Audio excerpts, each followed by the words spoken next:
Salut à tous, on se retrouve pour une nouvelle vidéo. Je me suis aperçu que j'avais oublié pas mal d'éléments en faisant en faisant le montage de la première vidéo, notamment au niveau du prix. C'est quand même important. Ça va être un fil conducteur sur cette voiture. Je vais être totalement transparent au niveau des dépenses. Donc la voiture, je l'ai payée 1300 euros, auquel il faut ajouter environ 150 euros de carte grise. De toute façon, je ferai le bilan de toutes les dépenses que j'ai fait sur la voiture et je vous mettrai ça en fin de projet, une fois que j'aurai vendu la voiture. Avant de faire la vidéo des soufflets de cardan, je voulais tout simplement faire un tour un peu plus en profondeur de la voiture. Donc j'estime qu'il faut faire ça sur chaque voiture qu'on achète, mettre la voiture sur 4 chandelles, la laver entièrement, parce qu'une voiture elle paraît toujours plus propre quand elle est sale. C'est un petit peu con, hein, ça va camoufler voilà, la misère entre guillemets on va dire. J'en ai profité pour faire la première petite modification sur la voiture. C'est franchement magnifique. Comme ça on se rend bien compte de ce qui se passe et de ce qu'on découvre ou pas comme surprise. J'ai eu quelques surprises sur celle-ci, rien de très grave. Voilà, on va regarder ça ensemble. Je te laisse avec la vidéo et je te reprends ensuite.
Alors les petites surprises que j'ai eues en faisant le lavage, parce qu'on s'aperçoit toujours de trucs, quand on la lave elle paraît toujours plus en meilleur état avant de l'avoir lavée.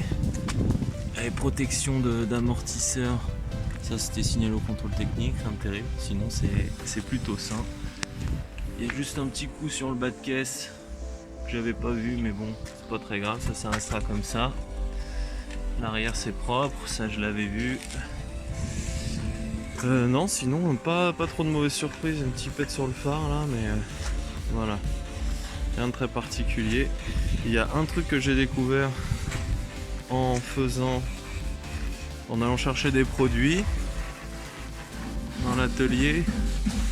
Je trouve ce truc qui traîne depuis une de mes premières voitures, un petit embout d'échappement.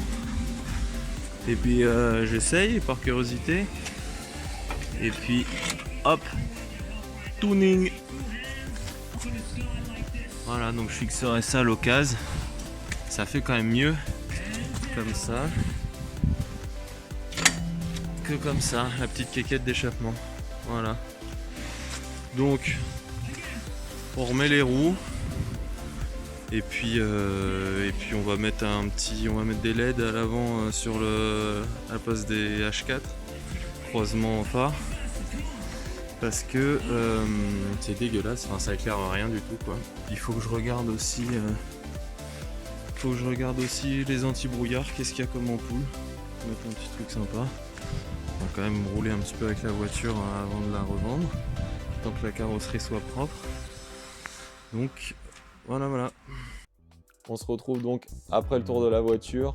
Comme tu as vu, bon, il y a du boulot dessus, hein, clairement. Elle est loin d'être neuve, mais bon, en même temps 1300 balles, on va pas vraiment se plaindre. Mais elle roule bien, voilà. Elle est loin d'être nickel, mais on va faire des trucs sympas ensemble. Surtout le petit échappement là, ça lui va comme un charme. N'hésite pas à mettre un like, à t'abonner, à commenter. Voilà, si tu veux suivre la suite du projet, il y a plein de choses intéressantes qui arrivent. Prochaine étape, on fait le soufflet de cardan comme promis. Donc n'hésite pas à lâcher un commentaire, à t'abonner. Et à bientôt. Salut. J'ai aussi fait la première modification sur la voiture. Si tu verras, c'est magnifique. Voilà, je ne vais pas la remettre nickel. Donc prochaine étape. N'hésite pas à mettre un like, à t'abonner, à commenter. Voilà, si tu veux suivre la suite du projet, il y a plein de choses intéressantes qui arrivent. Voilà, à bientôt, salut!